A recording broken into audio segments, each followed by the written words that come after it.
Hey everyone, we are back. Sorry about last week. Had to take a little hiatus. Um, However, we are now back. Guys, Big Ten football is underway so Damn far. right. Damn right. Yeah, it looks good. I mean, we saw some not so good games, but some good games within the Big Ten play so far. My main question that I had for you guys was, is everybody who they are, who we thought they were going to be? If that makes sense, like, is everybody playing right now like is who we thought they were who we thought they were, like, Preseason yeah, thoughts. preseason thoughts, like, are Yeah. those matching up right now for you guys? Not for a few teams. No. Go ahead. Illinois springs to mind first. Yes. Illinois has been incredibly disappointing. Another loss on Friday night to a not good Nebraska team. No. Brutal, dude. Um, Minnesota also for me disappointing. Okay. Um, I kind of at this point I'm just kind of like Minnesota. Will Minnesota? They'll find a way to just blow a great team, and not that they're a great team, but they found find ways to blow games. And then Iowa. I mean, I at least preseason thought that Brian Ferentz understood that like his job's on the line. He needs to, score some points here. Not the case. Iowa continues to disappoint on only the offensive side of the ball. That's fair. Yeah, I agree. I agree. I think Rutgers is a surprise, being a lot better than what I think a lot of us thought they would be. Um, Pretty solid. Michigan, we all thought was going to be good, and they're really good. Ohio State just finding ways to win as always. Um, Couple question marks there, but I think they're still pretty solid. Penn State is solid. I mean, Illinois is kind of a shocker to go that take that big of a step backwards after 1 year. Just kind of feels a little ridiculous. Um, yeah, I mean, Iowa. I thought Iowa would be good, but they still have the same awful offense. So it is what it is. And then I think kind of the biggest surprise, maybe not the surprise to all of us, but the biggest surprise, Michigan State. I don't think anybody saw Michigan State just being run over by every single team they play. Yeah. That's pretty fair. That's pretty fair. I mean, I was just looking at some of our like Big Ten rankings. I mean, we have like Rutgers pretty much 3-9. Drew, you had them at 4-8, so they're at their win total, but with those, with only two losses. So their season's looking a lot better than what we thought. When I was just going through here, I mean, I think Minnesota's probably is one of them is probably the most disappointing, sitting at 3-3 overall. I mean, we had them at 8-4 average, 7-5, in our preseason picks. So I think those are probably the two most, surprises that I would say. Um, as far as the top three goes, yeah, I mean, I think these teams are who they are, you know. I think I think this year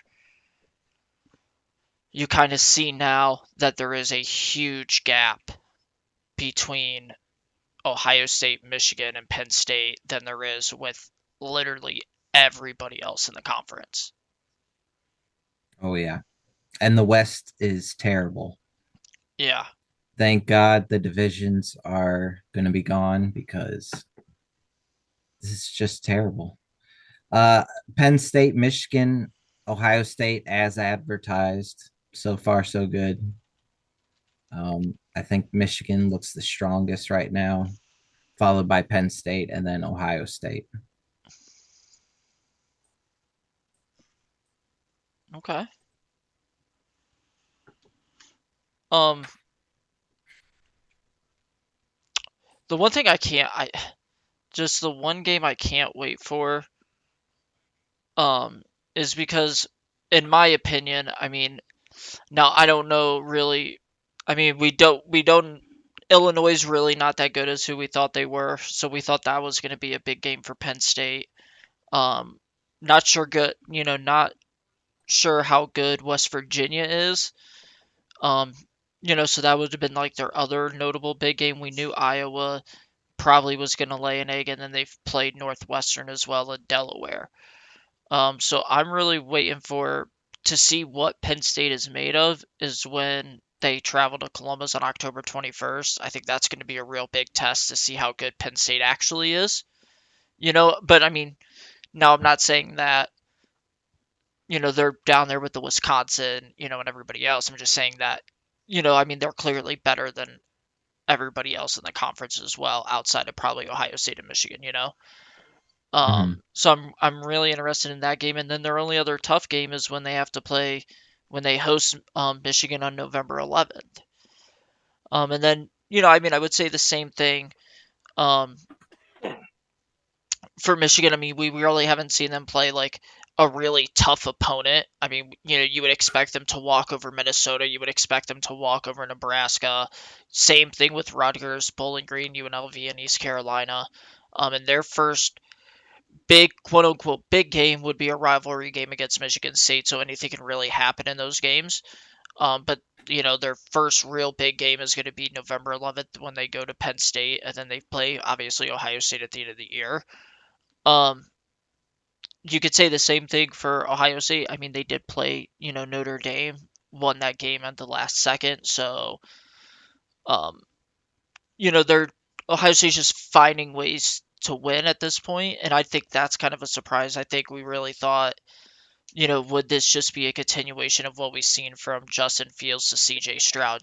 Just, plug and play, new QB, still scoring 45, 50 points a game. Yeah, I mean, I think, when you look at the game yesterday, Ohio State padded, which they typically do in the fourth quarter, but that game was really, really tight for Ohio State. And Maryland is a really good team. We all thought Maryland was really good. I'm almost willing to say that Talia is maybe the best quarterback in the conference, just stat wise. Um, I think,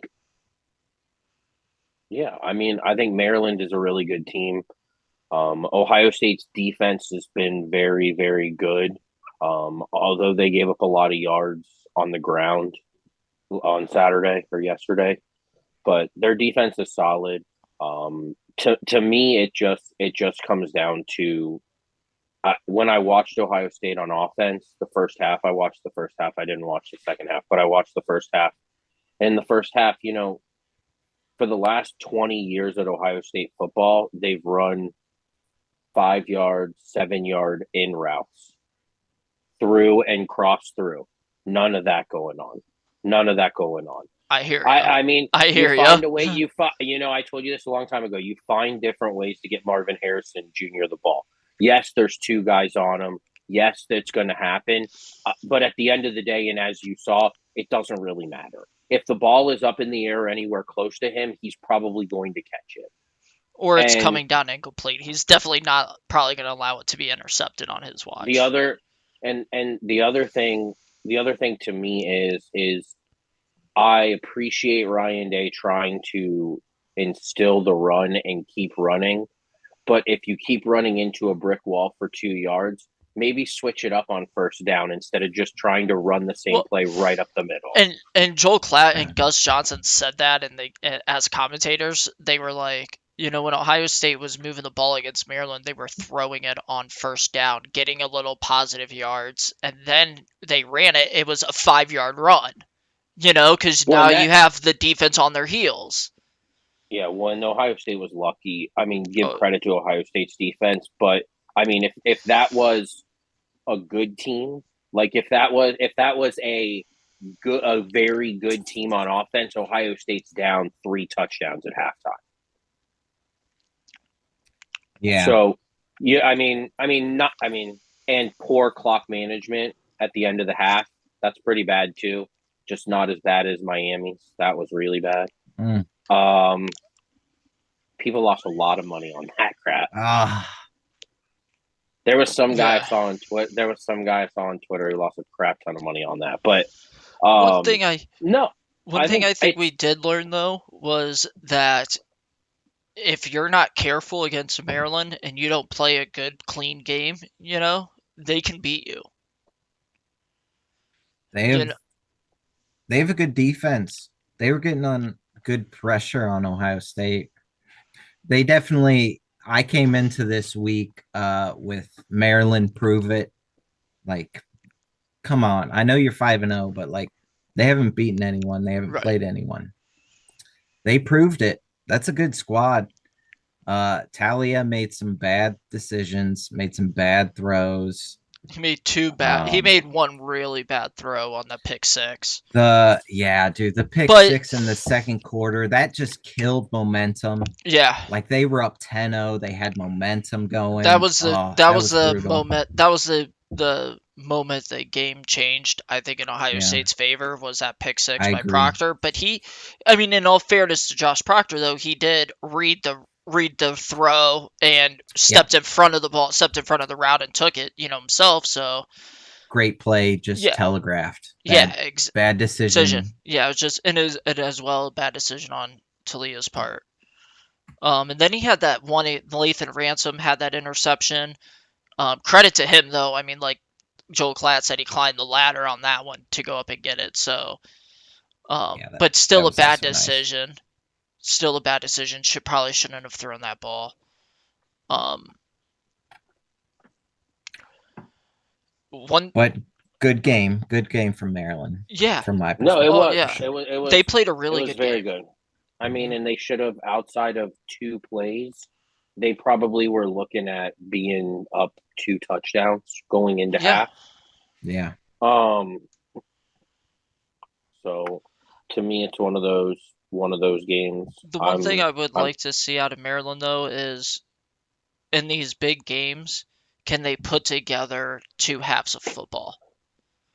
Because they played Mhm. a really good first half. They scored on their first drive out of the half, on their first drive of the third quarter. Then Ohio State answered. And it was like when Ohio State answered on that first drive, it was kind of like Maryland, Talia and Maryland were like, oh, what do we do? And then the interception happened. Like I feel like that was the pressure, like, oh, we were stopping them all first half. You know what I mean? Like our defense Yeah. stopped them all first half. Now the pressure's a little on. Now we're gonna have to keep up. Is what I felt in that Yeah. game. Um, And we'll see if they learn from this when it comes to Michigan and Penn State, yep. because those are the games. One of them they get at home, so that's good. Yeah, let's take a look Or here. is it both? It is both. Maryland plays. Oh, Yeah, they get both at they home. get both at home. They do. I think they get one of those. I don't know who, but I they could just do it. to me to me when I watch, and I've watched a lot of Big Ten football this year so far, the biggest thing I think that stands out to me so far is just the depth. The depth of Michigan. Their defensive line plays 9, 10 guys, switch Yeah. out every play if they have to, and so, it doesn't seem like a lot, but like um during the game last night they were saying like it's like a boa constrictor. They finally get their arms around you, and then in the third quarter your guys come out of half, you go get a stop, they score, and then all of a sudden you're down two touchdowns, three touchdowns, and you can't move the ball. So it's they've to me, I mean, obviously as a fan I'm excited, but yeah, I mean they've been way more impressive than I originally thought.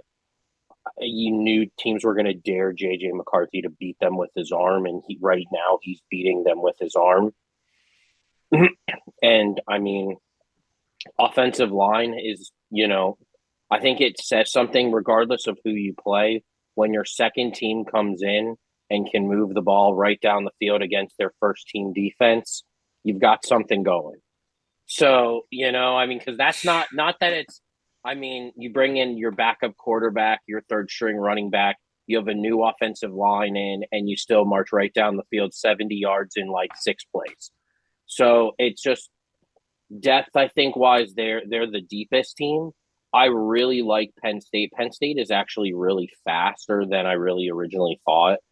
But to me, I think the biggest surprise is just I don't like I don't Ohio State's not using their receivers right. That's really the only thing I got. I don't understand how you can have last year you had three guys that were over 1,000 yards. Now, granted, CJ Stroud is balling in the NFL too, so we know how good he was at, and how good he was in that system. But to me, it's kind of like McCord has the arm. Why not just let him show it? Let him spread it around. He's gonna make mistakes, and that's the You one gotta thing that he hasn't done. He hasn't made a lot of mistakes, but to me, he also hasn't been in a lot of super duper outside of Notre Dame game, like have to have it. 3rd and 8, I have to sit back in the pocket and I have to find a guy open. He hasn't really had that Yeah. see. opportunity to do that. And I feel like he had to. I mean, obviously he had to do that throughout the Notre Dame game. But I feel like he had to do that again in the Maryland game where he had us where I think and what I was gonna say a positive for Ohio State coming out of that game is McCord delivered some great balls, some bad ones as well. Obviously, and some poor decision making as well on his end. But for the first time, he beat a team with his arm. I mean, yeah, he made, and let's just be honest, in that Notre Dame game, Corey, it was the final drive. He beat Notre Dame with his arm. He didn't have to do it for a half or for three quarters, for a game where you can't run the ball. Well, but my thing is Ohio State is and part of the problem, and I think this is something that you could run into when you start to stack up and play better teams that are as physical like that, is what could happen is if you don't get out, like if you wait till the third quarter to let him open up his arm, you're going to put yourself in harm's way just because of teams. I mean, teams can just if like for instance, it felt like Maryland had the ball the entire first quarter. I know Ohio State didn't really move the ball well, but like to me, when I see the number 3 team, number 4 team in the country, you got to get at least one drive. And then all of a sudden, when 2 drives stalled because you couldn't get it on 3rd down or 4th down, which was really stupid, by the way, No, that to was go a to go that to it to wasn't go a it for was it it or a wasn't a fake fake. It punt. wasn't a fake. The ball snagged on the turf. So and like when he went, it just like it just went to that guy. It All was right, it was well, just a whatever. freak thing. Yeah, like it like Okay, bounced well, off his whatever. leg. Yeah, it was just weird. Regardless, whatever. But I mean, like, No, I yeah, that just was dumb. to me is in the first half. If you on the first drive, if you run the ball 2 times and don't get more than 5 yards or 2 yard and get 2 yards and 2 yards, the next drive, I think you got to open it up and let McCord beat them on that next drive. Don't use the Well, pass to you're not open the run. wrong. You're not wrong, and you sometimes you do, but I mean, there's a lot of stuff that can go wrong that went right in the second half. I mean, offensive line blocking. I mean, there's a ton of things, that can go wrong. That what the defense is doing as well. But I hear you. I mean, you do got to get the receivers and let Kyle get into a rhythm early in the game, so that way, I well, I so mean, you that know about way, Marvin Harrison Jr. and you know yeah. about Emeka Ibuka, but I watched the game and Emeka Ibuka had 2 targets, 3 targets going into the fourth quarter. That can't happen. Yeah.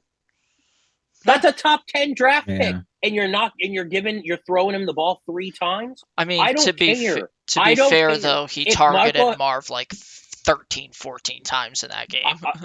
Okay, and That's so if he's targeting Marvin Harrison 13 or 14 times, Emeka Ibuka should be 8, 9, or 10, and you should be throwing the ball 20 to 25 times a game. Marvin Harrison is a cheat code. It's you're in trouble, throw the ball up to Marvin.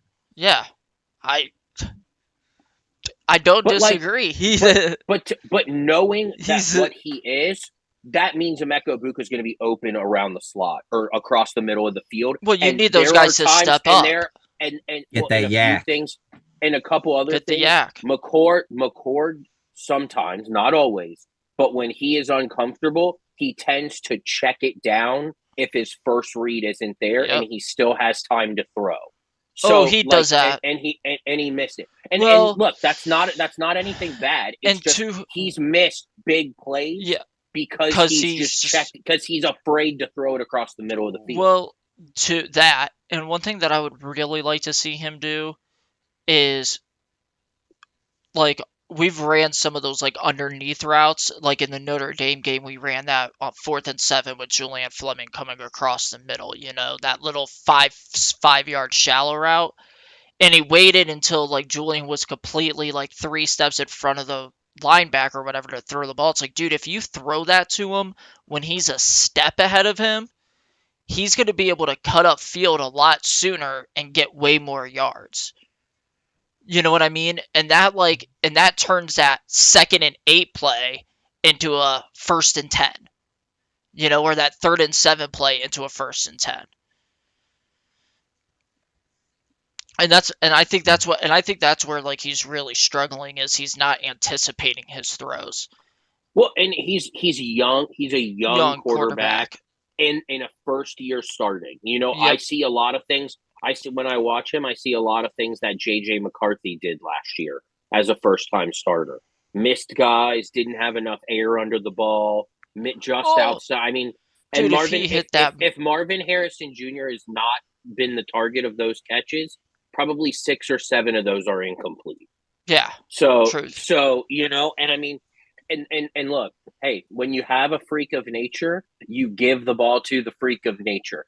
It reverses the dude is 6'5" and runs a 4.4 40-yard dash. I don't care if there's 3 guys on him. There's going to be a way you can find a way to get him open.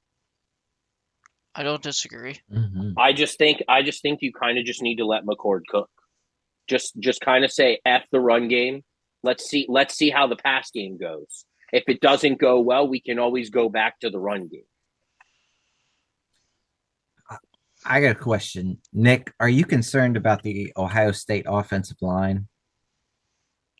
I'm concerned that of the inconsistency that they play with. Because this October could be a The tough October, man. Oh, I know. There's some mean defensive lines coming up. Purdue, Penn State, Wisconsin. Yep, There I could be know. some trouble on the horizon for the Buckeyes. I'll say this. If they if we can if our offensive line plays like they did against Notre Dame in the second half against Maryland, they'll be okay. But like the one thing I noticed that they did against Notre Dame that they weren't doing in the run game against Maryland is when they were engaging blocks, they were engaging the chest plate, moving that guy back 2 yards, getting off of that block, and engaging that second level. And they weren't, you know what I mean? And they weren't getting off blocks, well against Maryland. They weren't engaging the linebackers at the second level. And you know who does that really well? And then allows you to break those long runs? Michigan does that very well. Their offensive linemen engage. They engage. They don't let the defensive guy engage them. They smack the defensive end and move him back a couple yards. And then when they, get that, they're now on to that linebacker, and it springs Blake Edwards or Donovan Edwards or Blake Corum or Donovan Edwards out for freaking a 15, 20 yard or to the house Well, run. it's a lot of it. A lot of it to me, a lot offensive line is just dirty, gritty. You have to play with heart, and you have to just. It's effort. Yeah, that's When all it I watch is. when I watch Michigan football and Blake Corum's breaking a 40-yard run, you know who the center is out in front blocking 40 yards downfield. Yeah. It's effort like that. My thing is Ohio State has to play a complete game. A complete game. What we thought like Ohio State is Ohio State. When I think about Ohio State playing Penn State and I think about them playing Michigan, they have to play a complete game. If they play a crap half, they're going to be in trouble. If their offensive line cannot play decent for 4 quarters, they're going to be in trouble in those games because physicality. It's not necessarily the first quarter and the third quarter that you can play well, because if your first quarter you run the ball right down their throat and your offensive line is playing well on one drive, then the next drive you're inconsistent and go 3-and-out. That 3-and-out could be the game. Yeah, essentially, absolutely. At any given week, and I mean, Ohio State has too much talent to be going into the fourth quarter with some of these teams. Not wrong. Maryland, yeah. I can understand. Maryland, first of all, Ohio State played like absolute dog trash in the first half and let Maryland hang around. But when I watch that game and you look at highlights from the first half, Ohio State very easily, without the pick six, it could have been 10-0 at halftime. Yeah. It could have even been 17-0 if they would have managed the clock better. And then you think about if they come out and score a touchdown on their first drive, you're down 24-0 before the second half, before like you even get the ball in the second half. I mean, and not against Maryland, those kinds of things you can come back from. But when you have a good defense, that's not going to allow you to have big plays and make you go 5, 6, 7 yards every single play for a 10-minute drive. The end of the third quarter is there and you're down 24-7 in a good game like that. So to me, I think that was just kind of, I think your offensive line is fine. I think they have to stick together. I know, like in Michigan, the big thing with Michigan is the nameplate. They said that's how they can tell if you're doing your job. You stay straight and they can read your nameplate. So when McCarthy's in the pocket, if they can read your nameplate, you're doing your job. You don't get turned. You don't get spun around. You stay with your back to the quarterback, and you're fine. Absolutely. Now, it helps when you have 10 guys that can play on the offensive line and start probably anywhere in the country and can rotate. So one drive you have one offensive line, and the next drive you throw in a couple guys here to give a guy a break. Sure helps, but it's easy when you got 10 starting offensive linemen. Right. Yeah. Well, did you guys? Of them were from the transfer portal. Anybody could have gotten them. Did you guys get a chance to take a look at the Big Ten schedules that were just announced? You mean how Michigan has to play 5 top 10 teams next year? You better win it this year. Yeah. Hey, next year with that schedule, we can lose 2 games and are still probably a top 12 team. Yeah, probably. So you guys got to face what next year? Your big non-conference game is Texas. We have USC. Dude. Wow. We have USC. We have so Texas, you have to play USC, Oregon, and Ohio State. So you don't have to play Penn State and Washington. And Washington. Hey! All I'm gonna say is it's a good year for quarterbacks to go pro. Yeah. If Caleb Williams, Michael Penix, Bo Nix, and Quinn Ewers all go pro, Bo Nix has one to. Of those teams. But every one of those guys is going to be a new quarterback there. Yeah. And hey, we might be the new quarterback too. So that's true. Yeah. So, man, it's again, we talked about this before. It's a trial thing. It's basically saying if you look at across the board, to me, the thing that I don't like is we don't have Penn State. You just erase them. You just erase them from our schedule because you want us to play USC and Oregon and Washington. And I get it. Everyone you have to have special things. But like, why don't you mess up like Rutgers or Indiana and don't let them play Penn State? Michigan, Penn State is always a fun game. I agree. But I definitely agree. And let's be honest. In the next week, it could get even wild if the ACC disbands and all this talk is that more teams are coming to the Big Ten and SEC. So it could be chaos. They might be throwing Clemson and other teams on our schedule too. Could you imagine like Clemson and who was it, North Carolina are supposed to be the ones to come?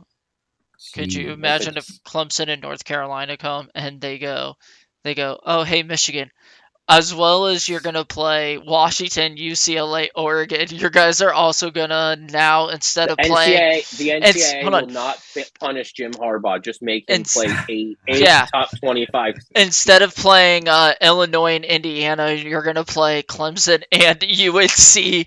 Oh, and by the way, we're revising it so where you don't play Minnesota, you play Penn State, but you'll still play Northwestern. So there's your cupcake team next year. Mhm. I mean, to me, I think next year college football is kind of just the NFL. It's just football. It's not even It's college football anymore. Because realistically, if I'm going into the schedule looking at that, if it was like we had to play that schedule this year, I would be way more worried this year than I would be for next year. Because 3 losses next year and 2 or 3 wins over potentially those. can get you in the top 12. I mean, but you don't. But that's it. You have to be in the top 12. And in See, a Big Ten conference like that, 2 losses, 3 losses overall, that could put you second in the Big Ten and the Big Ten is guaranteed 2 slots, pretty every much year. guaranteed, if not three. I was going to say, Well, dude, and then I you think talk. three. But then if Yeah, you if talk not about, more. but then if you talk about how Michigan, let's say they make the playoff this year and make a chance to the national title, then you have everyone talking about how hyped up they are. Whatever. Oh, they lost the game. Oh, that's okay. They're still the top 12 team because they lost to the number 5 team in the country. Dude, I have a feeling like if UNC and North Carolina leave the ACC along with, because the rumor It's is those gone. two leave, and join the Big Ten. Florida State and Miami stay and join the SEC. Yep. Makes sense. And Yep. And it then makes the other sense teams because you're will going to end have up, those three Florida teams play each other every single year and like then they you'll do have that like, all now and, anyways. Kind and of then you'll have like, blockades Florida from the Yeah. rest of the country.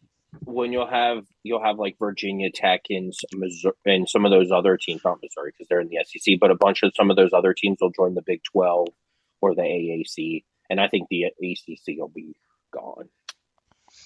Yep, because Louisville will probably jump back to either they'll jump to the Big 12 or they'll jump to But the AAC. CC. But the only good thing, if the ACC disbands like that, it forces Notre Dame to join the Big Ten. Yep, and I think Their that teams, that they happens too. the teams they play. And There's I no think that ACC yep. anymore, so you're Yeah. not in a conference again. So you either are in a conference or you're not eligible for the playoff. And I think if that happens, and I really think if that happens, like if we see the ACC start to disband too, I think going forward, like if that happens this year, you're basically just saying going into next season, it's the top 6 out of the Big Ten and out of the SEC. There's your 12 teams. For Because the most part. I mean, who? the Big 12 adding Arizona, Arizona State, Utah. Colorado. Yes, they are definitively the third brand. True. That conference might be ahead of the current ACC, in my opinion. I think they are.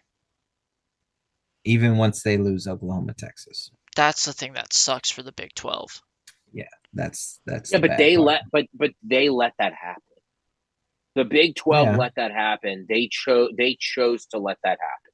They could have very easily made that not a thing. You know what and they also, you know who else they let go, which I don't think was a smart decision, was Texas A&M. When they Yeah. let I mean, Texas like, A&M go, can you, because that was like, Nebraska. and Nebraska. Well, yeah, I mean, I I can think see. Nebraska was big. I think Nebraska was big too, but like looking where like Nebraska Texas, made sense for the Big Ten though. not really. But I mean, I'd rather take Iowa State. Yeah, I'd rather have had Iowa State just because you get Iowa State Iowa rivalry. Not that it's a better brand at all. It's definitely not. It's not gonna It's make us definitely any not. more money. No, No, you don't get. But I I like the geographic. I'm a geographical guy. I don't. The schedule doesn't scare me because after next year, losing 3 games, you're still probably in the playoff if you're a top team. Especially a brand like Michigan or Ohio State, they make the exception Yeah. for you. Oh, it's between 3-loss Ohio State and 3-loss Iowa State in the Big 12. Who's good? Who they going to No give the question. 12th spot to? It's not even a question. It's not even a Right. question. Probably 2-loss Iowa State. It's still not even a question. They'll still probably give it to Ohio State or Michigan. Yeah. Just because The money. that's the It's the beauty, money. It's but on money. top of it, Brand. it's Yeah. the beauty of the conference because you're playing Oregon, USC, Yeah. UCLA. You're playing teams And instead even of if you playing don't all play of the them, crap teams of the Big Ten. You end up playing one or two of the West Coast teams who are generally in the top and if 25 you every don't, year. yeah, and if you don't have to play UCLA or like if you play UCLA or sorry USC, Oregon, you most likely don't play Washington that year. You know what I mean? Ex- Except we do. Except Michigan does, but you know what I mean. Like Hey, that's typically, fine. Bring it on. and I have a feeling. So like I have a feeling like eventually they're gonna set it up to where you're gonna like not see one of those teams until you get to the Big Ten championship. Well, and the other thing is we're thinking about how good these teams might be next year. If they're all breaking in new quarterbacks and things like that, they're not going to be top 5 when we play them. They may be 20th, 15th, Truth. So Mm. I mean, like the team, to me, it's just the way it is.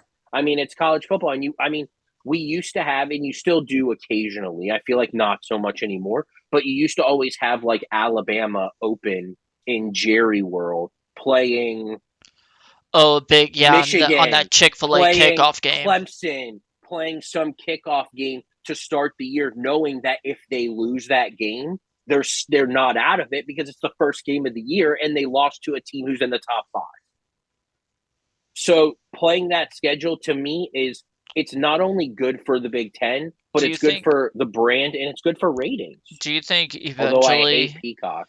do you think eventually you're gonna stop taking big like do you think because I know like Ohio State's contracted to play Alabama or Georgia in a home like later on in the decade and stuff. So but I have a feeling that if when these conferences get to like 20 teams, those games are going to go away. And you're going to play probably one or two non-conference games, maybe one, and it's going to be they're going to require it to be an in-state like MAC school, if you will, or WAC school, G5. a G5. They're going to require it to be a G5 and that's you're going to be your non-conference game. And then the I rest mean, you're I just think going you're to just going to stack. play. I And think then you you're just just going play to all play. conference games. That's what I would like to see. But I if you mean, do that, you I kill. don't think it matters. It does because the amount of money that like Ohio State, Michigan, Penn State, the amount of money they pay teams like Central Michigan, Western Michigan, Eastern Michigan, Toledo, Akron, Ohio, Miami, just to come play them is so financially beneficial to those schools. We can't even fathom how much it helps those programs. It's Well, I don't think. huge. It's I mean, I get huge. that. It is. No, It it's is, and it's I mean, I it's can like see. how like teams like Buffalo University stay alive in Yeah, their program. I was at BG during COVID and we lost $3 million because we were supposed to play two power fives and that put the football team in a deficit for the season because the No, Mac don't and make I money except other right. than the ESPN games. Well, and I get that, and I do get that, and you would like to see a network, whatever network that may be, like pick that up so that that doesn't Mm-hmm. happen anymore. You'd like to see that happen, You but I and you mean, know like what? you To be can't. I mean, honest, and you could also still have like an in-state school instead of just playing an all-conference. Have Michigan play Central Michigan or Eastern Michigan, and have it Well, that's alternating every other year. They play somebody different, so yeah. Well, it that's kind what of you would continues do. to go That's what around. you would do. You would just rotate your like in-state G5 schools every Do year. a 10-game conference schedule No, or like an you would do it. 11 You would game do an 11 game conference schedule. and So then like, one. yeah. So like next year you'd play like for Ohio State just as an example, or Michigan as an example, right? They would play Bowling Green or Eastern Michigan, and then the next year they'd play Toledo, Central Michigan. You know what I mean? Then the And next you year play you'd every play, conference team every other year, sure, I think. yeah, you If would you just, just flip the 9, 9 and 9, yeah, you would do whatever. You know what or I 10 mean? and 10. You would, Ohio State, Michigan is a guarantee. I think you would only, and I think if you did that, you would only pick one guaranteed opponent per conference member. So like Ohio State, Michigan would be your protected game because it's the game, right? And then you could go I don't think you like, can just have just one That'd be protected tough. game no, no, though. no, You can't you have have just to. You would have to. you can't though. You can't take away Michigan State, Michigan. You can't take away Oh, Ohio State, But Penn dude, State. we You used to can't only take play that Penn away. State. Yeah, but we used to only play Penn State every other year. Right, but you played Wisconsin every year, after every other year. That's what I'm So saying. So you it's would no, supplement you those can't. games. You You would can't do have that. to. You can make it for two because the new teams that are coming in, whoever they're coming in with, their two are whoever they're coming in with. USC has to play Oregon. USC has to play UCLA. True. That's just the way it is. You can't just say, "Oh, okay, well USC doesn't have to play UCLA." That's like a state rivalry. No, no, but that's what I'm saying. That would be their one protected game. Oregon's would be Washington. I don't think you can do that. I don't think you can do that. You have to have, I would say, you'd Clemson, have to North have at least two. Carolina. No, because if you do it that way, then ugh. like we talk about, then you lose trophy games and Oh, games that and we have have, so and then many. you have games that have meaning. They can't happen because you're only allowed to play them every other year. But we have the Illabuck. We haven't played Illinois in like God knows how long. Paul Bunyan, the Little little brown brown jug. jaw. I, I I I'm mean, not you disagreeing can't with just you, but not like, have those games. but we don't play Illinois right now. Like, there's a trophy game that's not being played. We haven't played them in like 5 years. So, like, that's my Yeah. point. Like, But that's like a lower But rivalry that's, for both you and them. you're not Because I wrong. mean, Illinois, we don't play Northwestern, Illinois, Purdue.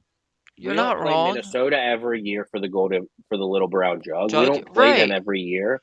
But I'm just saying That's but if you take but I mean, do you understand if you take away you're not. Ohio State, Penn State, or Michigan State off the schedule, that not I mean like It would Michigan be State 1 year. that's their Super Bowl.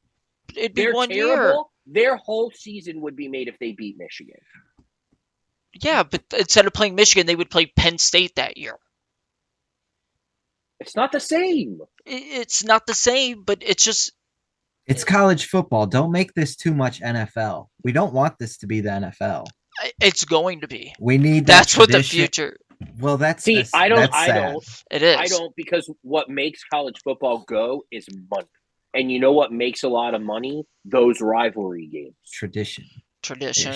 Michigan State is awful. But do you know how many people are going to watch Michigan State?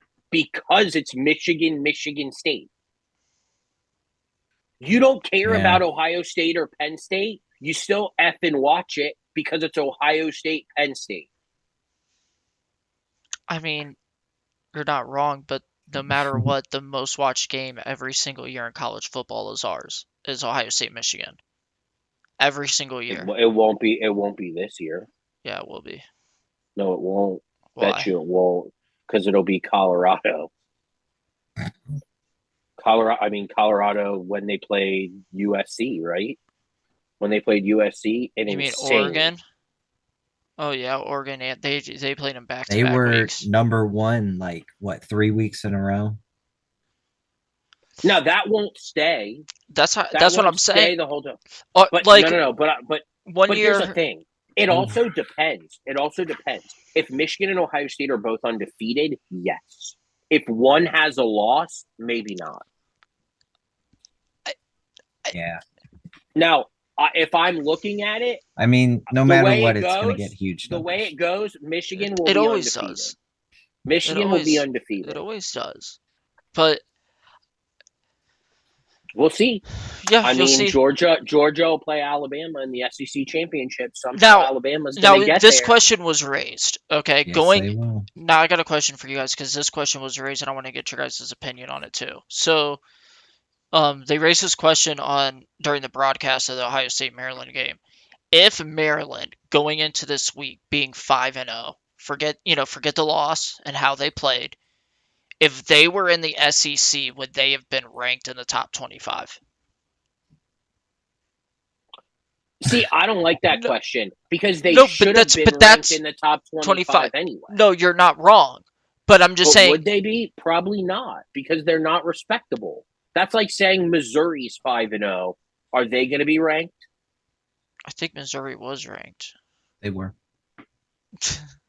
Who would? No, but I'm saying dropped But from I'm saying rankings. Missouri was 21 going Who into would- last week. what was their record? They were undefeated. Who would? Maryland should have been ranked. Maryland has a win over shitty Michigan State, and Maryland has a win over shitty Indiana. Who You're would not wrong. those SEC schools have been? Like if they Sure. were in the SEC, would it be shitty Mississippi State and No, shitty Vanderbilt? no, it would have been Vanderbilt would have been one of them. That's what I was gonna say. Yeah. And you probably would have played Arkansas or Mississippi State. Yep. Yeah. But that's what I'm Probably would have saying. lost that game. But They here's probably would have lost to Mississippi State. But if they were 5-0, I do maybe they would be 25. I don't know. see Missouri. Yeah, Missouri was undefeated, and who did they beat? They beat Vanderbilt, Memphis.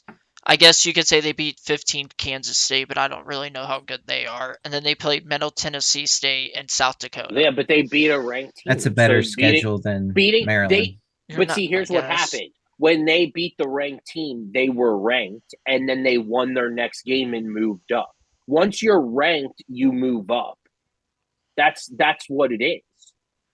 And so, like, to me, what doesn't make sense is how you can win your game, whether it be a close game or not. How can you drop? How can you drop? Everyone was talking about, oh, Michigan could be number one over Georgia. They're not going to be. Why would they be? Georgia's the back-to-back national champ. I was just number asking, one though, until someone beats them. Drew, did you think Maryland would have been ranked going into this week if they were in the SEC? I think there's a pretty good chance of it. I think they personally would have. I think there's such a bias that they would have been ranked. I wouldn't have them ranked I didn't have them ranked last week. I had them just sitting outside. Oh yeah, but like if they would have been playing if this week would have been, let's just say, Alabama, Maryland, they would have snuck Maryland in at 25 just so Alabama could have faced a ranked team. Or Georgia. The bias is real. Or LSU. Just they would have, because we've seen it done before. Yeah. Well, there's also some teams ranked this week that don't really need to be ranked. It's also the AP, which really doesn't matter. It doesn't mean anything. So it's just something for us to bullshit about. Right.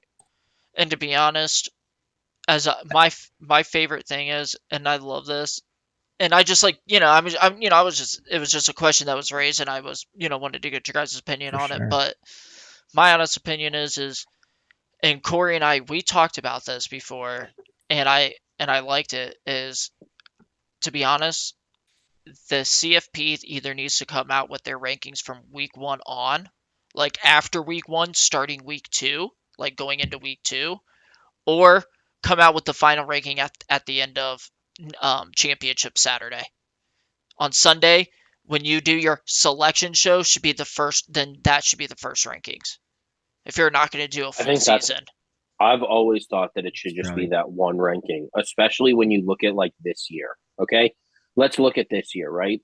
You have Georgia, Michigan, Ohio State, Florida State, Oklahoma, USC, or Oklahoma. They're all undefeated. Okay. Penn Now, State, Washington, no, no, Oregon. no. I know, but all of those, but one of those teams out of the Pac-12, if one of those teams out of the Pac-12 has one loss and wins the conference, They're probably and you have one loss Ohio State or one loss Michigan up against those two teams, right?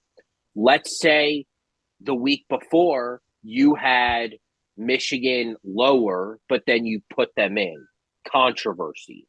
If you do it for the first time, you can say, Yep. okay, well, here's what it is. Yeah, they had some good wins, but did you see how dominant this team was? They were the better team. That's why they were there. End of story. But because you come out with a bunch of rankings, you set yourself up for controversy every single week. Last year, there's no reason why the number 4 spot you should be panicking.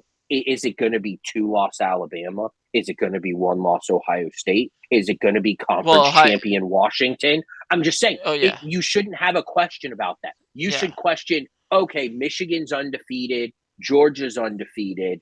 Who's number 1? Who's number 2? They do it that way because now really what they do is when they release it, it's basically what matchup's going to make the most money. That's what they do. It doesn't matter. As long as you're in the 4, you have a chance to win a national title. Well, obviously. And so, like, for instance, last year, TCU probably should have been 4th. Should have been 4th probably.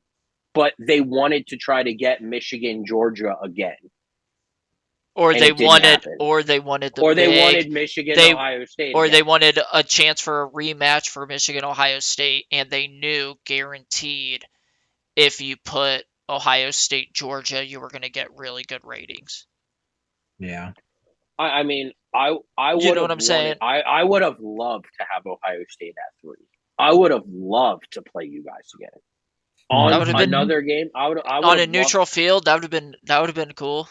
But yeah, especially because both of us travel so effing well and to Florida. Oh, that game would have been insane. Yeah, but it would. It didn't happen. But they didn't want a rematch, and it didn't happen, and it didn't happen that way. But I think they did what was right last year with how they ranked the teams. And I don't think they did it for what would have been the best matchups. I really think they looked at it and said, if Ohio State wants the rematch against Michigan or they'll see it. Dethrone the champ. And I think because they thought, okay, Michigan's clearly better than TCU, they'll probably win that game. So, if Michigan wants the rematch, they're going to do it in the national championship. But can I tell you something, Nick? Before the season started, you and I had this conversation. It sets up perfect. Alabama's going to make the SEC. Somehow, some way, Alabama's going to beat Georgia. Georgia and Alabama are both going to get in. Michigan, Ohio State, Big Ten champ gets in. And then USC with one loss and a conference championship will get in because they have the best player. I think Georgia, Ohio. I think Georgia, Alabama. I don't know. I don't know if they can. The only way Alabama, in my eyes, gets in right now is if they win the SEC. They have to. Which they will. They're starting to figure it out, man. Their quarterback threw for 300 yards yesterday. He can still really run it. Their defense is as nasty as ever. And Georgia, don't get me wrong, Georgia's good, but they're not the Georgia of the last 2 years. No. They are definitely not. And Alabama's not the Alabama of old either. 100%, but they only have one loss. Win out in the playoff. If Georgia loses, they're a 2-time defending national champion. They're in. Doesn't matter. They could lose 45-3 to Alabama, and they're still in the playoff. We gotta hope the Pac-12 beats each other up, which I think is going to happen. The former Michigan coordinator Jed Fish went for 2 instead of kicked a field goal to beat USC. Needed it. And that's the thing. USC can drop all they want. but USC is going to play Oregon. And when they play Oregon and win, all of a sudden, they go from 9 to 3. And then they play Washington. They win that one. Now they're number 2. They don't play defense, so they're a struggle. Them in Colorado, I like both of them, but it's a struggle to watch them because they don't play defense. No. Yeah, I think USC's phony. I think Caleb Williams is dragging a team. They're going to lose. There's no I doubt. think they're going to lose multiple games. I hope. But I hope so, yeah. But the Big Ten needs Washington to lose multiple games and needs Oregon to lose multiple games. And Utah UCLA to lose what we right. really need need right now. Well, right, but what we really need right now is we need Notre Dame to beat USC next week. We need that, and then we need Washington to lose against Oregon. Maybe, I don't know. There's just so many. You need. Yeah. No. Here's what you need. Oregon State. Seriously, all you need is the Pac-12 to have a 2-loss champion, okay? Hopefully. A 2-loss champion, and then the Big 12 to have a 1-loss champion. Because I solely believe that if Michigan or Ohio State is undefeated going into the game, and whoever loses, I solely believe they have a better resume than over a one-loss ACC champion or a one-loss ACC champion. The ACC is trash. The ACC is trash. I could see that happening. Clemson already has a loss. They're going to lose again. Miami, I would have said Miami would have won it all, but then they would have won the conference. But then their coach blew that. I mean, never pick Mario Cristobal to win a game on Saturday. Oh my God. He wins games January to August. You want to talk about missed clock management? Let's talk about Cristobal real quick. What are you doing running the ball with 30 seconds left to go in the game on second down? Twitter has concluded that he had money on the game. Yeah. Or he had to have. Madden. He was stat patting. No. He had money on the game. There's no other explanation for that. The clock before he snapped the ball was under 40 seconds. He takes a knee and the game's over. Out. The game's over. Now let's the dude also fumbles talk about, and they throw a touchdown on the next pass. Let's also talk about how you let Georgia Tech, who doesn't throw the ball very well, throw a 40-yard pass right over the top. Dude, right that was sick. Right over the top of the defense. That was sick. 40. I don't even think they've had a 40-yard completion all year, and they throw a 40-yard completion for a touchdown to win the game. And you know what? Yeah. And that's why it was the perfect call in that moment. That's why it was a perfect call. Well, because the coach is like, oh my God, he didn't take a knee. We have to go for the win now because God is on our side. So this exact thing happened to Mario in Oregon in 2018. They were up on Stanford by 3 points, and he ran and fumbled it, and same shit happened. They lost in overtime. What an idiot. Just Mario. Take the knee. What are you doing? Take a knee. I'm telling you, I saw a guy on bet. He had like 15 games. All were perfect. But that one. That dude, no, and he tweeted like, Mario, you owe me 900,000. So, I mean, let's just be honest. You know what a quarterback's favorite play is? The knee. Give me the victory V. Give me the victory V. Formation. Yeah, give me the V. Like, just victory formation, let me take a knee. Their favorite play to run, and you don't let them run it when you need to the most. What an easiest idiot. Play in the playbook. What an idiot. I saw that and I was like, you gotta be kidding. And then apparently USC doesn't know how to kick a field goal anymore. Or an extra point. Yeah, I think they missed a 28-yarder. Oh, the snap was high. The guy tried to hold it midair. Right, yeah. Tried to hold it midair for his guy. Third and 8. They run the ball for a 15-yard touchdown in double overtime. Then in the third overtime, Caleb Williams, dead to right, rolls. All the guys got to do is push him out of bounds, and Yeah, he just nudges nudges him him. so Caleb Caleb Williams can sneak big in, head so for he the can touchdown. sneak in, and then you call an awful Yeah, play call to do it. I'm sorry. Yeah. If you're a head coach, I know you got in your back pocket a little piece of paper that has every 3-yard play from the end zone. Every single play, you dial it up. you know what I would have done in that situation? Call me crazy, but I would have been like, all right, guys, it's time. Run the Statue of Liberty. Boise State. I mean, Boise I State. It mean, just to be honest, Why the not? way that game was going, I would have just handed it off. Hand it off to my running back. If my offensive line gets it in there, great. If they stop me, make them stop me. By running a play action with a corner blitz, you literally let them win the game yeah, because you ran the play right into the corner blitz. If true. you lose, I feel okay if I lose to the number 5, 6, 7, 8, 9 team in the country at their house because my team wasn't physically strong enough to get 2 yards. Mhm. I feel Especially okay if you're about Arizona. that. Right. Yeah. Yeah, I feel okay about that. So I don't disagree. I mean, now granted, should Arizona have won the game? Absolutely. Arizona was up 17-0 at the end of the first quarter. Mhm. Right. So, Did you guys get a chance to watch the Red River? yeah, it was insane. It was awesome. Dude, that game was Yeah, it was nuts. fun. That That was game really was fun. nuts. That game was crazy. I'm glad Um, Oklahoma won. Me too. I hope people put a little respect on Oklahoma. I'm not, the only I was reason just I'm rooting for happy for Oklahoma. Oklahoma. After last year, Well, What? Yeah, we all knew that Venables I was just a good wanted coach. Oklahoma to We win all because of knew Jr. well, we knew he was a good coach. We knew Venables was a good coach. And last year they didn't play like it. yeah, Well, their quarterback was out. Like he missed that yeah, Gabriel guy.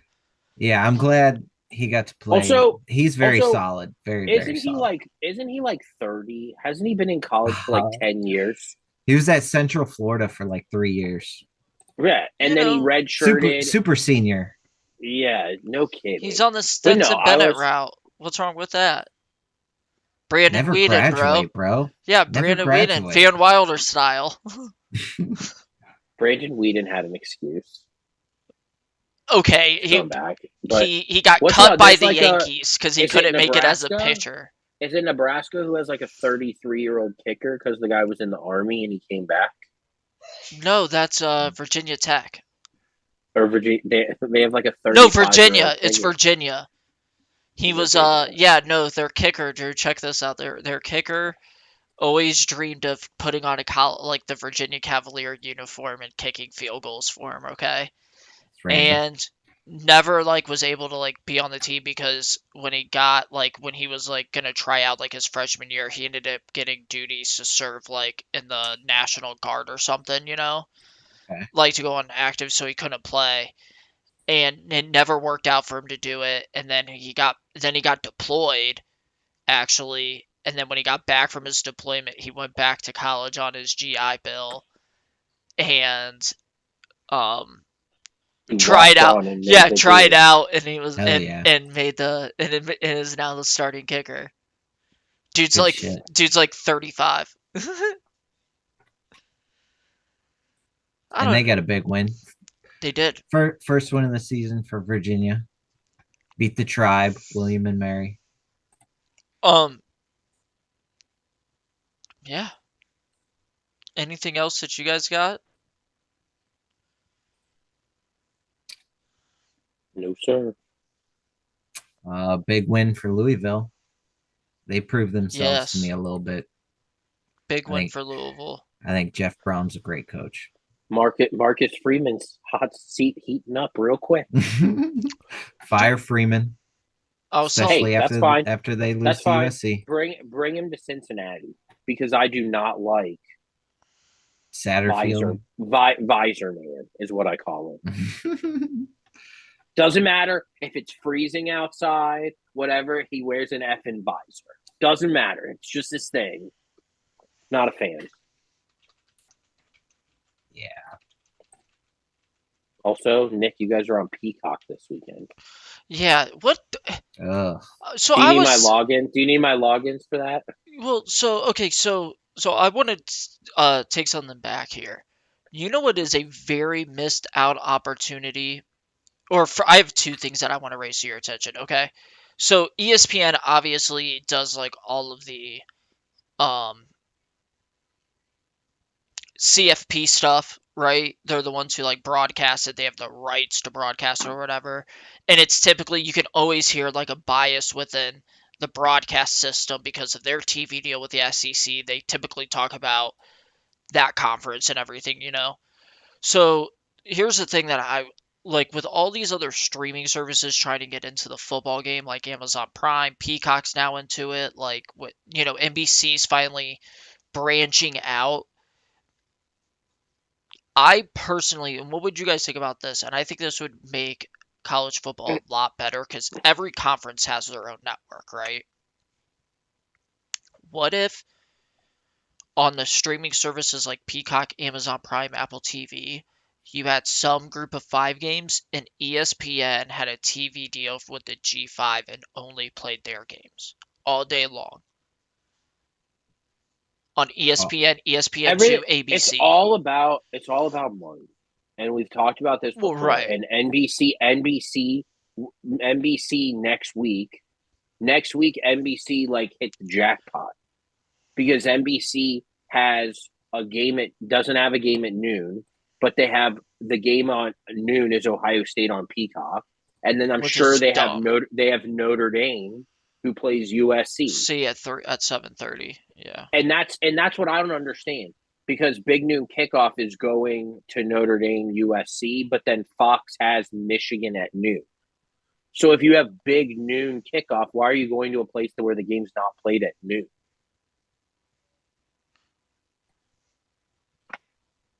And why are you going to a non-Big Ten school? Because you're yeah. because well, They're because going to It's USC. because Oh, they're it's going to because Notre because Dame. they're going USC to Notre Dame. It's because game day is going to to South Bend. Washington. No, they're going to Washington Oh, okay, yeah. because Washington, Oregon. Oregon is this weekend. So that's going to be on ABC. That's top 10. That's Yeah. better because Notre Dame sucks and has 2 losses and is 15th in the country. That's not as good as a top 10. Also, not going to lie, Washington, Oregon is going to be a fun ass game to watch. Yeah, Hell it yeah. is. A lot of offense, but can the defense stop the offense? That is the question. I think Oregon, like to be honest, I think if Oregon wins this game, and depending on what Florida State does, like if Florida State looks shaky, I think Oregon sneaks into the top 4. Oregon is the one thing that surprised me when I always thought of Oregon, they were just faster than everybody. They were always just faster than everybody. They're physical. They are very, very That's because that physical. was just Chip Kelly style offense. I'm just going to No, I outrun you know. with these But track athletes. I'm just saying, like Oregon is a team like with their head coach who I could easily see come in the Big Ten and just wreck it, like Yeah. literally become the team that's unstoppable. He's kind Yeah. of. And I don't Go ahead, feel Drew. that way about the other teams coming in. Go ahead, Drew. Yeah, I think Dan Lanning is probably my favorite head coach coming in. Like I think the Oregon trajectory is heading up more so than UW. I think Washington's just kind of. I think I think Penix Washington's may. going to go. I Is like Penix? Kalen DeBoer a lot, but He's a senior. Penix will be go. gone. Yeah.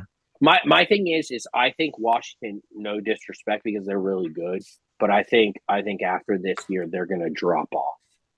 They're not gonna be top 10 anymore. They're gonna be like a top 25 mid-level Big Ten team. Yeah, I think I put them right where like Wisconsin is.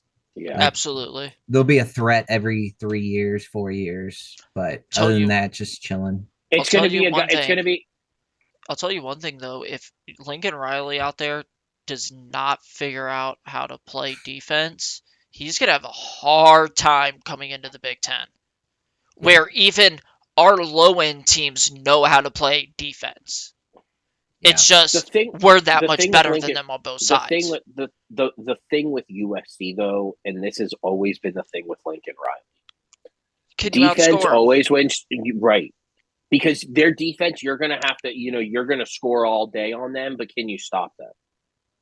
Because when Caleb Williams isn't there and is gone, which he may come back depending on who has the number one overall pick. Mm-hmm. Which, I mean, if Chicago has it, did you see the projection? Caleb Williams and Marvin Harrison Jr. 1, 2. Too, because they get Carolina's first rounder Right. this year. Yeah. No, but I think What a- Oregon is set up. I think Oregon is set up. I also, it's going to be interesting. I think there's going to be a lot of. Oregon's definitely. I still think there's going to be some coaching changes in the Big Ten this year before we have everything. There could be. So, But I think Indiana's coach is done. oh, he's I definitely think is. they'll Tom bring Allen's somebody. out. Yeah. Yeah. So I think But they'll who do bring you think something is into it. who do you think is the most Drew? Who do you think is like right now looking at these teams coming into the Big Ten, the four, right? Who do you think's most set up? Whose future is set up to most compete with the top three of the Big Ten right now? I would say Oregon for sure. USC, I mean, definitely. Offensively. Yeah. Offensively. Yeah. I mean, when it comes to defensively, especially if they come to these dangerous environments in November and late October, like I think USC is very vulnerable. But you can't question how good of an offensive mind Lincoln Riley is. So When he gets every talented quarterback in the country to go there. yeah. When what's his face is gone, the number one recruit from last year's there. Yeah, So Malachi I mean, it's Nelson. so it's like their offense is always going to be they. And the thing to me that's always crazy is somehow, some way, he finds a way to score in like 30 seconds. When they need to score, they score like that. Oh, we're down 2 touchdowns with 3 minutes to go. Okay, with 2 minutes and 10 seconds left, we're down a touchdown. But see, you're not wrong. But he does that against like Arizona. But when they play Utah, Utah can if Utah gets 2 stops in that game, they win. Like they did in the championship game last year. They got two. All Utah did was got two stops. Caleb Williams. Well, the first time Utah played, not in the Pac-12 championship, but the first time they played, Caleb Williams was hurt and played through his injury. So, but I'm saying, the second time, offensively, they can put up 40 on anybody. Anybody. Doesn't matter how good of a defense you have. With the players that he has at USC, they can put 40 on you. That doesn't mean they will, but offensively, no matter who is on the field offensively for USC, they can go for 40. You're not wrong. They can. However, what I worry about from USC, and Drew, you could correct me if I'm wrong, is like you said, when they have to come October, November into like these tough environments, like if they have to come out to Ann Arbor, because I think that is let me check. I just want to make sure. No, we go there. Oh, yep. No, that's a home game for you. No, 2024 USC at home. So if that is I'm going to sit here and I'm going to tell you they're not going to play that game in October or November. I'm going to be the first one to sit here and tell you. The schedule gods will help them. Nobody in their life would want them to come more than me. To come to Ann Arbor the first weekend in November, I'm just saying, it be 10 degrees and have them play. Well, right, but before we know what it is, I'm just saying I think they could come in, even if it's like this weekend in October, or next weekend in October. It's a little chillier. I'm just saying if that happens, what I worry about with USC is if they have to play Michigan, like when they have to play Michigan, is with the new clock rules. Will they get enough possessions to score enough points? Because if they can't stop the run and they can't stop whoever the running back is at Michigan, you know what I mean? He's not going to. If they run it for 6 yards of play, Jim Harbaugh's not going to stop. We know that, right? Corey, correct me. But again, next year, one loss could still win the conference. You're not. because there's no divisions. So they're Yeah. coming in this first year they may have a trouble. But the second year when they don't have to play Michigan or Ohio State and they only have to play Oregon, Wisconsin, Washington, Purdue, Indiana, those teams you can't sit here and honestly tell me that you think Purdue's defense is going to stop USC. I wouldn't have thought Purdue would have upset Ohio State in 2018, and they did it anyways. Yeah, they But had some juju on their side when but that happened. they did it, and I was gonna say this about Jeff Brown when we were talking about Louisville. His teams always have a way of playing really well in complete games in those one big games a year. Also, remind me, that was a night game. It was, but Anything happens at night. what happens when USC has to come out here and play them at night? You're never gonna not avoid USC coming out here in October. They're gonna have to come out. They're gonna have to come out to the Midwest. They're gonna have to. November. They're gonna have to. I'm thinking about games at Iowa. Iowa's a hostile environment. At Purdue can be a hostile environment when Purdue's good. Michigan State maybe eventually will be depending on who their coach is. Yeah, if they get Narduzzi out of Pittsburgh, Lincoln Riley can't score on Narduzzi.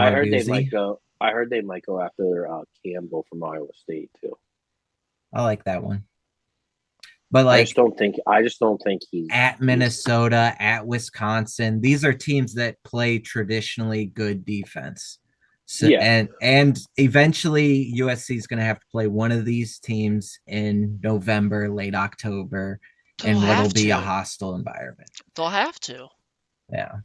I think they'll slip up, just like Ohio State slips up here and there. Everybody slips just up like here Michigan does, Penn State does, and one of these. Penn State, Wisconsin. I also think all of them. I also think there will be a change at defensive coordinator after this year for USC. I should hope so. If we keep going down this same road. I'll tell you what. First of all, I don't care. I'm not nothing against. Is it Grinch? Alex Grinch? I want nothing against him. But they didn't play defense at Oklahoma. No. They don't play defense at Southern Cal. What are you doing? You don't whatever system you run, your guys are out of position. I'm also and that's going to kill them when they have to play Oregon. But to me, when I watch them, they try to like hit stick, literally lay everybody out instead of wrap it up. Yeah. And if Notre Dame this week, if you're out of position against Notre Dame, they can kill you. Their offense isn't that bad. I don't. Their offense is pretty bad. It's not that bad. They can make a few plays, especially at home. Hartman is good. Hartman is good when he has time. He just doesn't necessarily make the best decisions when he's. But when your defense is out of position like USC, you're probably going to have some time. You're giving up 40 points to Arizona and Colorado. Yeah. Should be a hell of a game. And you know what's kind of scary is I think if Travis Hunter plays against USC, like if that game was later on in the season or Travis Hunter's not injured, not saying the Oregon game would have gone differently, but that USC game may have gone differently if Travis Hunter's there. That's fair. Because he's a playmaker on both sides of the ball. Yeah. It's to be fair, I don't think it help. I guess you could say it helps them offensively because it gives them like that ridiculous star athlete on offense. But where it helps is on defense because you can't throw at his side of the field. You literally shrink the field by one side because you can't throw at him. Yeah, it's defensive scheme. You're allowed. You can blitz more. And he can just be a decoy on offense, or he can make a play and burn you. You're either who he reminds me of. If Shedeur can get a pass off because the offensive line is absolute dog shit. I think he leads the nation. You put that very nicely. I was gonna say. Hey, I won terrible, my bet. Over 3.5 wins. Yeah.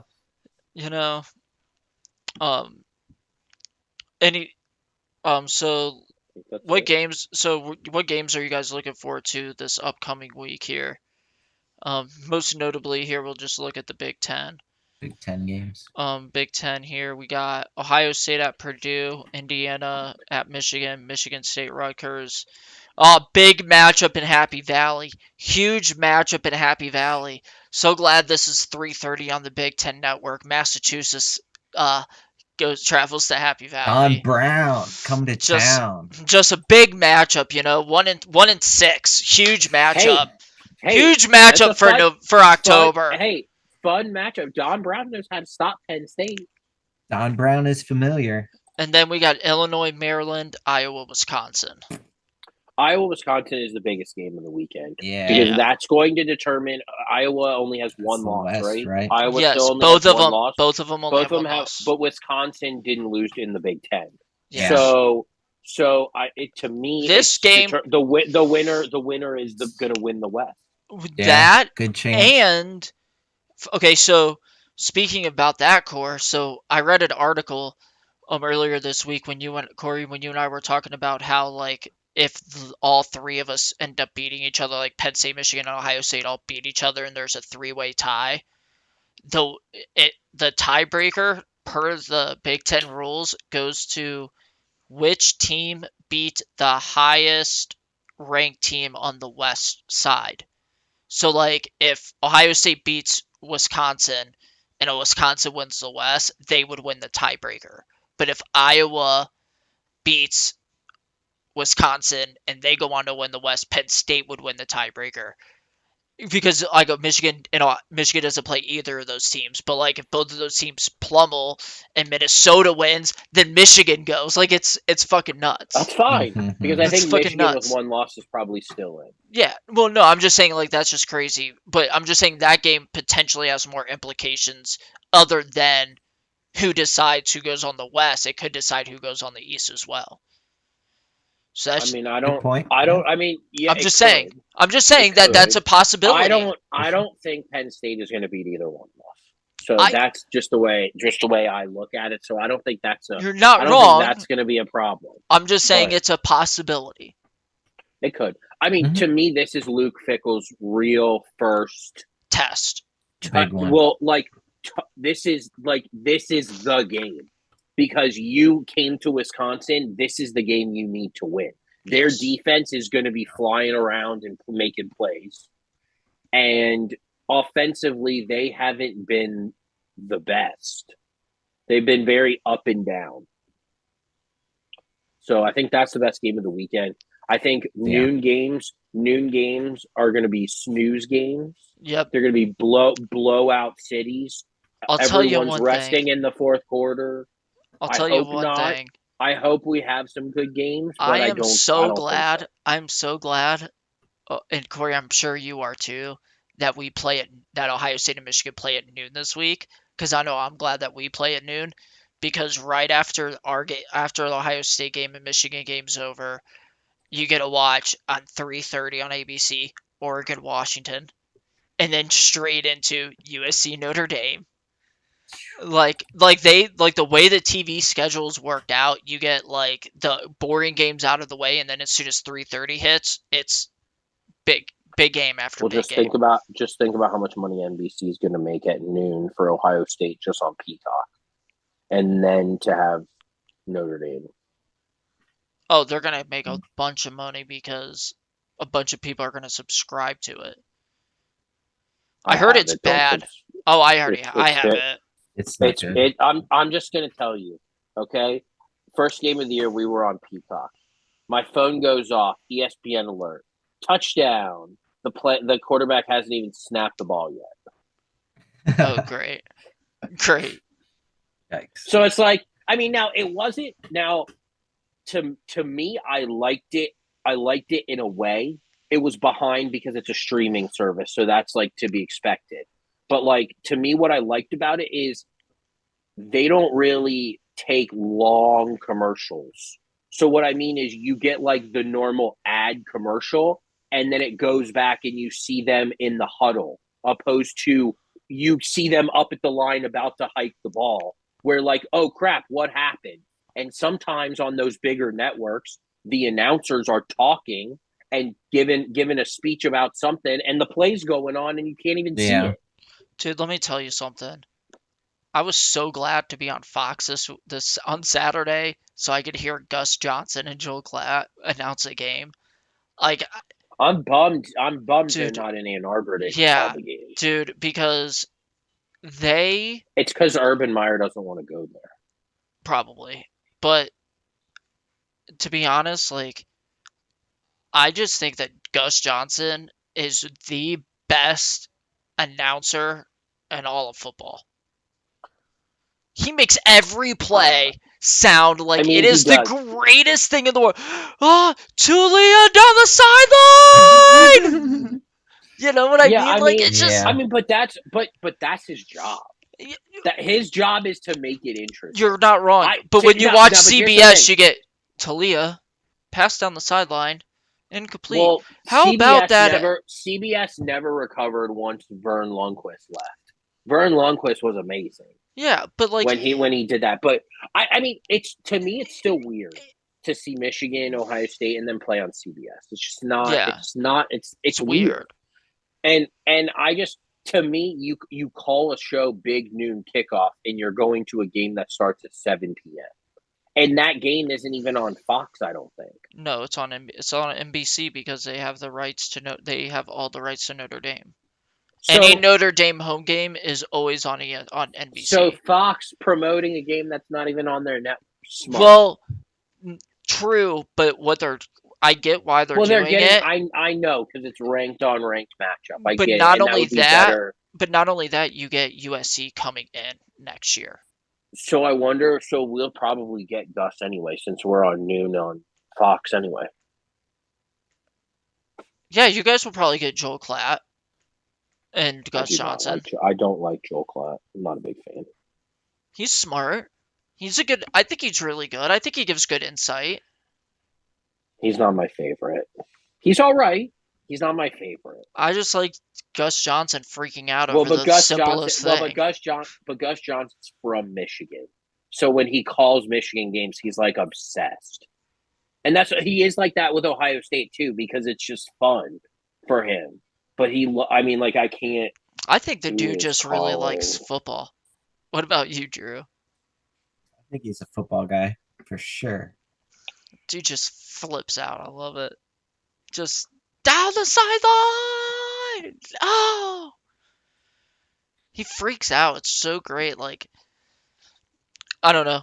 Um, we have the biggest games though this week are, like I was saying, we're all late. So you have Oregon, Washington at 3:30, and then you have USC, Notre Dame at 7:30, Miami, North Carolina, big matchup.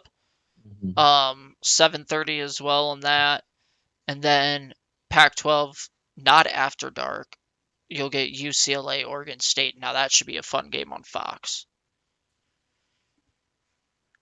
Um, Yeah, that one should be awesome. yep. Alrighty. Any final thoughts, Drew, before we get out of here? Nope. Corey, any final thoughts?